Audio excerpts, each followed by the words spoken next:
हरे कृष्णा। भगवद गीता यथारूप, तीसरा अध्याय कर्मयोग, श्लोक संख्या 30। मयि सर्वाणि कर्माणि सन्न्यस आध्यात्म चेतसा निराशीर्निर्ममो भूत्वा युद्धस्व विगतज्वरः। मयि सर्वाणि कर्माणि सन्न्यस्याध्यात्म चेतसा निराशीर्निर्ममो भूत्वा युद्धस्व विगतज्वरः।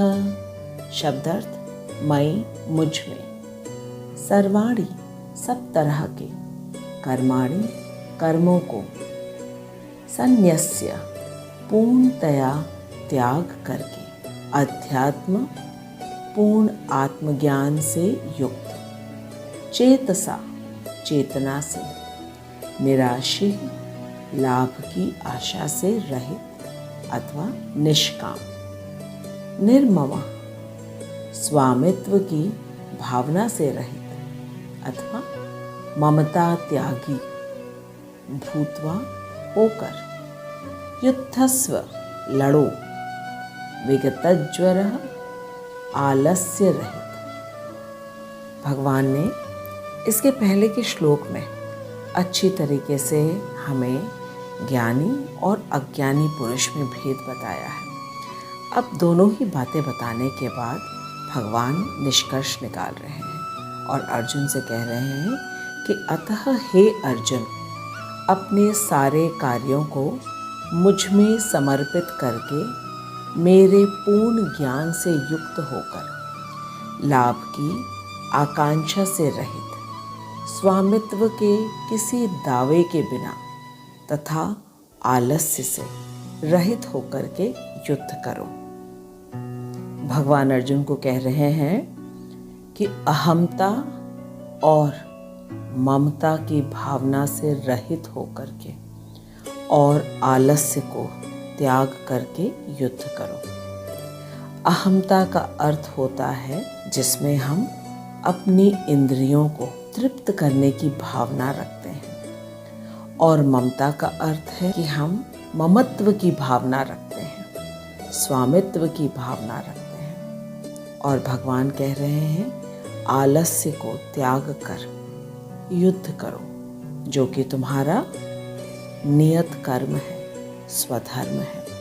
आइए अब श्रील प्रभुपाद के तात्पर्य से समझते हैं कि भगवान इस श्लोक में हमें क्या कह रहे हैं। जगत गुरु श्रील प्रभुपाद की जय।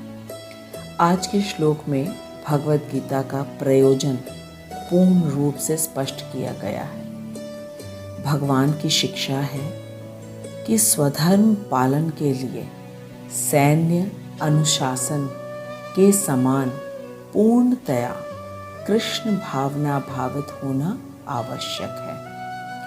सैन्य अनुशासन का अर्थ है कि जिस प्रकार सेना में प्रत्येक चीज, प्रत्येक कार्य अनुशासन में होता है, ठीक उसी प्रकार हमें कृष्ण भावना भावित होकर अपने सारे कर्तव्यों का पालन करना है। ऐसे आदेश से कुछ कठिनाई अवश्य हो सकती है, फिर भी कृष्ण पर आश्रित होकर स्वधर्म का पालन करना ही चाहिए, क्योंकि यही जीव की स्वाभाविक स्थिति है। स्वधर्म का अर्थ है वर्ण आश्रम के अनुसार अपना कर्तव्य करना।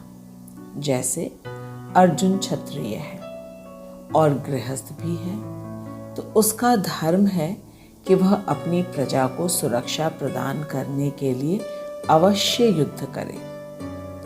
श्रील प्रभुपाद हमें बता रहे हैं कि प्रत्येक व्यक्ति को स्वधर्म का पालन बिल्कुल सेना के अनुशासन के समान ही करना चाहिए। इसका अर्थ है कि चाहे कुछ भी हो जाए या किसी भी परिस्थिति में या कोई भी तकलीफ क्यों न हो, लेकिन कर्तव्य तो करना ही है। जिस प्रकार सेना का जवान किसी भी मौसम में और हर परिस्थिति में अपना कर्तव्य पूरा करता है, क्योंकि उसे आदेश उसके सेना नायक ने दिया है। और सेना का जवान जब युद्ध करता है तब वह पूर्ण चौकन्ना और सावधान रहकर युद्ध करता है, क्योंकि थोड़ी भी सावधानी घटी तो उसे दुश्मन की गोली लग सकती है। ठीक इसी प्रकार व्यक्ति को कृष्ण भावना भावित होकर अपना स्वधर्म का पालन करना चाहिए। प्रभुपाद कह रहे हैं कि व्यक्ति को सैनिक की तरह इसलिए सावधानी से कार्य करना होगा क्योंकि हमारा बहुमूल्य जीवन एकमात्र कृष्ण प्राप्ति के लिए है और हमें ये नहीं मालूम कि हमारे जीवन का अंतिम क्षण कब आ जाएगा। यदि जीवन के अंतिम क्षण में हमें कृष्ण का स्मरण होगा तो हम इस 84 लाख के जन्म मृत्यु के चक्र से निकल जाएंगे। और यदि जीवन के अंतिम क्षण में संसार के किसी भी व्यक्ति या वस्तु का स्मरण रहा तो निश्चित रूप से हम 84 लाख योनियों में फिर से घूमने लगेंगे, बार बार माँ के गर्भ में आएंगे और बार बार मृत्यु होगी, जो कि शायद किसी के लिए भी अच्छा नहीं होगा। यदि हमारे घर में या पड़ोस में किसी की मृत्यु हो जाती है तो हम कितने दुखी हो जाते हैं। तो क्या हम स्वयं इस जन्म मृत्यु के चक्र में बार बार पड़ना चाहेंगे? उसका एक ही उपाय है कि हम कैसे इस जन्म मृत्यु के चक्र से निकलें, और वो उपाय है कृष्ण भक्ति। तो जिस तरह सेना का सैनिक बहुत ही सावधानी से दुश्मन का सामना करता है ताकि वह मारा ना जाए, ठीक उसी तरह हमें भी अपना स्वधर्म करना है, निरंतर कृष्ण का चिंतन करते हुए।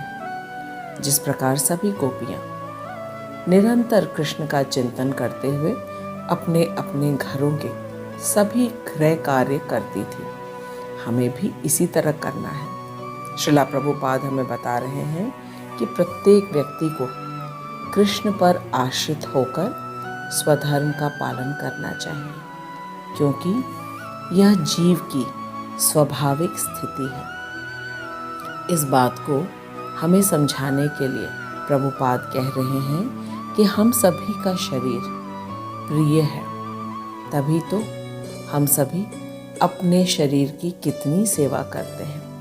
लेकिन ये शरीर तभी तक प्रिय है जब तक इसमें आत्मा है। आत्मा के बिना इस शरीर का कोई मोल नहीं है। या तो इसे जला दिया जाएगा या दफना दिया जाएगा। तो ये समझ में आ गया कि शरीर से ज़्यादा आत्मा प्रिय है, और आत्मा के कारण ही पूरे शरीर में चेतना रहती है। और आत्मा में चेतना इसलिए है क्योंकि ये सभी आत्माओं के परम आत्मा परमात्मा का अंश है, और परमात्मा सदा प्रत्येक आत्मा के साथ उसके हृदय में रहते हैं। तो इस प्रकार हम सभी एकमात्र कृष्ण पर ही आश्रित हैं, तथा जीव भगवान के सहयोग के बिना सुखी नहीं हो सकता, क्योंकि जीव की नित्य स्वाभाविक स्थिति ऐसी है कि वह भगवान की इच्छाओं के अधीन रहा जाए। और ये बिल्कुल स्वाभाविक है कि आश्रय देने वाले की इच्छा पर ही आश्रित रहना चाहिए। अतः श्री कृष्ण ने अर्जुन को युद्ध करने का इस तरह आदेश दिया मानो भगवान उसके सेना नायक हो। परमेश्वर की इच्छा के लिए मनुष्य को अपने इच्छा की बलि करनी होती है, और साथ ही स्वामित्व जताए बिना स्वधर्म का पालन करना होता है। ऐसा इसलिए है क्योंकि अर्जुन तो अपनी इच्छा से युद्ध ही नहीं करना चाह रहा था, जो कि अकर्म होता और वह अधर्मी कहलाता। और शास्त्रों में बताया गया है, धर्मेण हीन पशु भी समान, अर्थात जो धर्म नहीं करता वह पशु के समान है। और धर्म क्या है? भगवान जो कह रहे हैं शास्त्र में, वही धर्म है। तो ये स्पष्ट हो गया कि जब अर्जुन अपना क्षत्रिय धर्म नहीं निभा रहे थे तो श्री कृष्ण ने उन्हें एक सेना नायक की तरह आदेश दिया। श्री कृष्ण समस्त जगत के स्वामी हैं। हमारा शरीर जिस पंच तत्व से बना है वह उनकी शक्तियां हैं तथा हमारा मन, बुद्धि, अहंकार उनके तीनों गुणों से निर्मित है और वे सभी आत्माओं के आत्मा हैं, अर्थात परमात्मा है। जो व्यक्ति इस सत्य को जानता है और अपने प्रत्येक कार्य को एकमात्र श्री कृष्ण की ही प्रसन्नता के लिए करता है, वह व्यक्ति आध्यात्म चेतस कहलाता है। कर्मयोग के अध्याय में भगवान ने पहली बार बोला है, मयि सर्वाणि संन्यस्याद आध्यात्म चेतसा। इसका अर्थ है कि मुझ में समर्पित करके अपने सभी कार्यों को करो। इससे पहले के श्लोकों में भगवान ने अपना तथा जनक महाराज का उदाहरण देते हुए कहा था कि इस पूरे जगत में ऐसा कुछ भी नहीं है जिसका मुझे अभाव हो या जिसको मैं प्राप्त करना चाहता हूँ, लेकिन फिर भी मैं अपने सभी कर्मों को पूरे सावधानी पूर्वक करता हूँ, क्योंकि यदि मैं अपना कर्म नहीं करूँगा तो अबोध लोग कैसे सीखेंगे अपना कर्तव्य करना। अबोध का अर्थ है जो मासूम है, जिनको ज्ञान नहीं है, जैसे कि हम सब। कृष्ण ने हम सबको ही तो ज्ञान देने के लिए अपने प्रत्येक कर्म को सावधानी पूर्वक किया। फिर भगवान ने बताया कि कुछ लोग अज्ञानी होते हैं जो ये नहीं जानते कि उनका स्थूल एवं सूक्ष्म शरीर प्रकृति की देन है।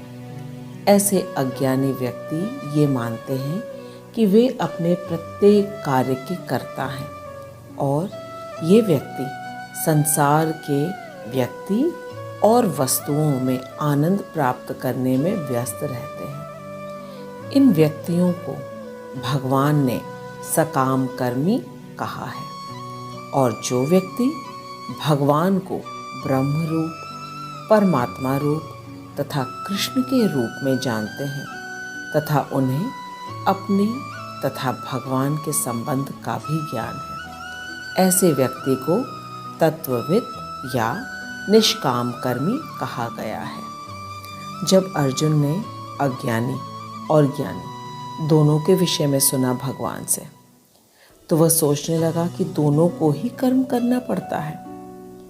तो भगवान ने पहले पूर्ण रूप से दोनों के विषय में बताया, अज्ञानी और ज्ञानी, और फिर सारी बातों का निष्कर्ष बताते हुए इस श्लोक में बताया कि अतः अर्जुन, तुम्हें अपने सारे कार्यों को मुझ में समर्पित करके मेरे पूर्ण ज्ञान से युक्त होकर अपने स्वधर्म का पालन करो। मयि सर्वाणि कर्माणि संन्यस्याध्यात्म चेतसा।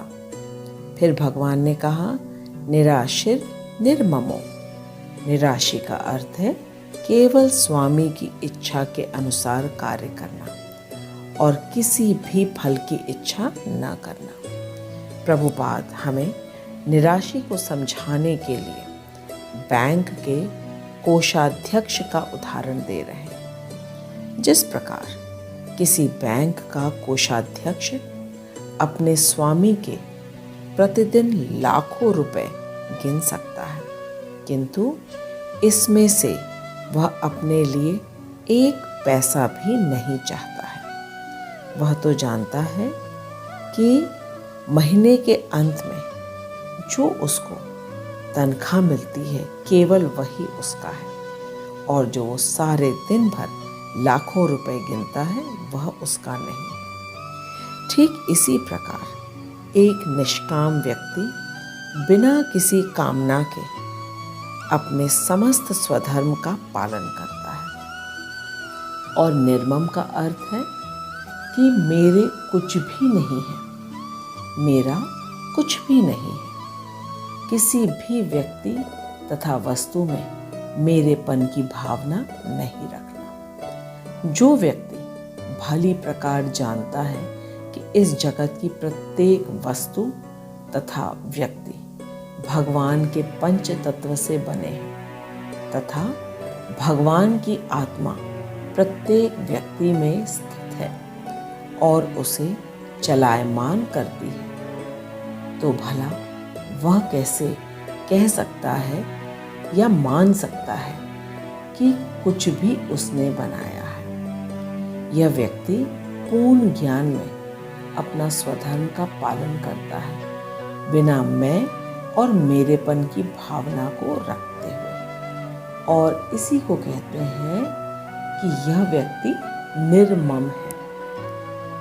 प्रभुपाद बता रहे हैं कि जो व्यक्ति ये पूर्ण रूप से जानता है कि प्रकृति की प्रत्येक वस्तु और व्यक्ति पंच तत्व से बने हैं, तो फिर भला वो कैसे कोई भी चीज़ कह सकता है कि वह मेरा है या ये समझे कि मैंने किया है। ऐसे व्यक्ति को, जिसको बिल्कुल भी किसी चीज़ में ममत्व की भावना नहीं है, अर्थात मेरेपन की भावना नहीं है, स्वामित्व की भावना नहीं है, उसको कहा गया है कि ये व्यक्ति निर्मम है। भगवान ने इस श्लोक के आरंभ में कहा, मयि सर्वाणि कर्माणि। मयि का अर्थ है मुझ में। भगवान ने बिल्कुल खुल के कहा है कि अर्जुन, तुम अपने सारे कार्यों को मुझ में समर्पित करके करो।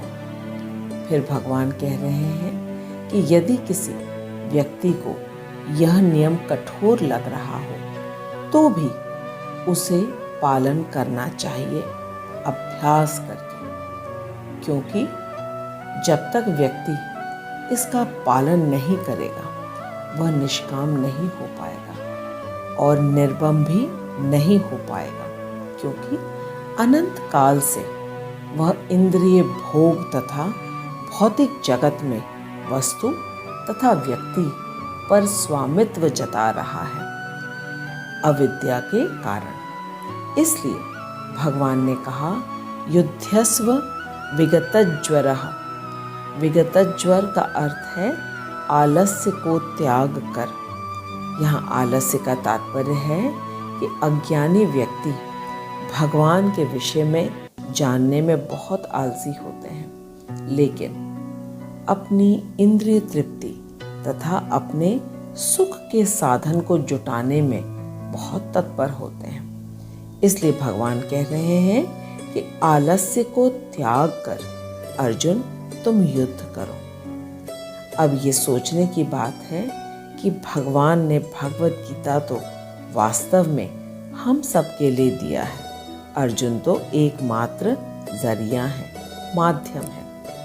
अर्जुन को भगवान युद्ध करने की आज्ञा इसलिए दे रहे हैं क्योंकि वह क्षत्रिय है और उसका स्वधर्म है कि वह युद्ध करके अपनी प्रजा को एक धर्मपरायण राजा दे, क्योंकि यह कृष्ण की इच्छा है। और हमारे लिए ये आज्ञा है कि हम सभी जिस भी वर्णाश्रम धर्म में हैं, हमें अपने प्रत्येक कर्तव्य का पालन कृष्ण की प्रसन्नता के लिए करना चाहिए, ना कि अपनी प्रसन्नता के लिए अथवा फल की कामना करके। और जब व्यक्ति इस प्रकार अपने स्वधर्म का पालन करता है तो वह निश्चित ही मुक्ति की ओर अपना पथ प्रशस्त कर रहा है।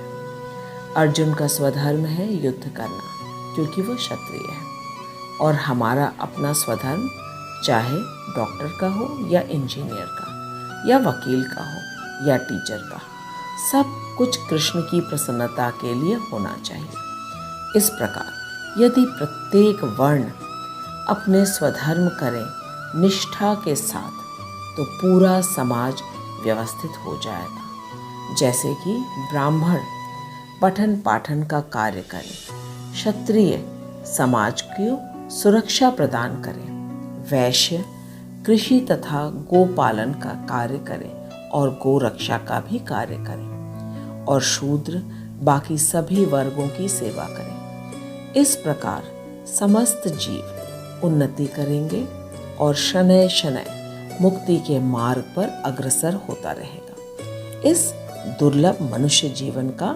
एकमात्र लक्ष्य यही है कि हम सभी कृष्ण प्राप्ति करें। यह श्लोक भगवत गीता के प्रयोजन को स्पष्ट रूप से इंगित करता है। इस श्लोक में भगवान ने बताया है कि व्यक्ति को अहमता, ममता और आलस्य को त्याग कर एकमात्र कृष्ण की ही प्रसन्नता के लिए अपने स्वधर्म का पालन करना चाहिए। अहमता का अर्थ है फल भोगने की इच्छा। हम क्यों फल भोगने की इच्छा करते हैं? क्योंकि हम अपने आप को कर्ता मानते हैं। अहंकार वश, अहंकार विमूढ़ आत्मा कर्ता अहम इति मन्यते। और ममता का अर्थ है ममत्व की भावना रखना कि ये मेरा सगा संबंधी है, ये पति पत्नी है, ये मेरे बच्चे हैं, ये वस्तु मेरी है, यह मैंने बनाया है। इसे कहते हैं ममता। जो व्यक्ति पूर्ण रूप से ये जानता है कि प्रत्येक वस्तु कृष्ण के पंच तत्व से बने है और फिर मन बुद्धि अहंकार भगवान के गुणों के द्वारा निर्मित है और संचालित है, फिर वो कैसे मैं और मेरेपन की भावना में रह सकता है। और तीसरी अहम चीज़ है आलस्य को त्याग कर। आलस्य का अर्थ यहाँ बताया है कि जो व्यक्ति भगवत ज्ञान लेना नहीं चाहता है या उसमें रुचि नहीं है, भगवान के विषय में जानने के लिए, भगवान और अपने संबंध को जानने के लिए, उसको आलसी कहा गया है। तो इनको तीनों ही चीज़ों को त्याग कर, जो कि अहमता है, ममता है और आलस्य है, इनको त्याग कर एकमात्र कृष्ण की ही प्रसन्नता के लिए अपने सभी स्वधर्म का जो पालन करेगा, वही व्यक्ति मुक्ति के मार्ग पर प्रशस्त होगा, जो कि मनुष्य जीवन का सर्वोच्च लक्ष्य है, जिससे कृष्ण प्राप्ति हो सकती है। अब आइए श्लोक के अंत में हम इस प्रश्न का उत्तर दें, ताकि हमें पूर्ण रूप से पता चल जाए कि हमने इस श्लोक को खूब अच्छी तरह समझ लिया है। प्रश्न नंबर 1, आध्यात्म चेतसा किनको कहते हैं या कौन कहलाते हैं? प्रश्न नंबर 2, भगवान ने किन 3 चीज़ों का त्याग करके अर्जुन को मुक्ति के मार्ग पर प्रशस्त होने के लिए कहा है? या अपने प्रश्नों के उत्तर कमेंट बॉक्स में दीजिएगा, और यदि कोई और प्रश्न हो अवश्य करिएगा। मैं श्रील प्रभुपाद की कृपा से आपके प्रश्नों के उत्तर देने का अवश्य प्रयास करूंगी। मैं आप सबका धन्यवाद करती हूँ। आपने इतने धैर्यपूर्वक और इतने ध्यानपूर्वक भगवत गीता का श्लोक को सुना और समझा। हरे कृष्णा। जगत गुरु श्रील प्रभुपाद की जय। अनंत कोटि वैष्णवों की जय। हरे कृष्णा कृष्ण कृष्ण हरे हरे हरे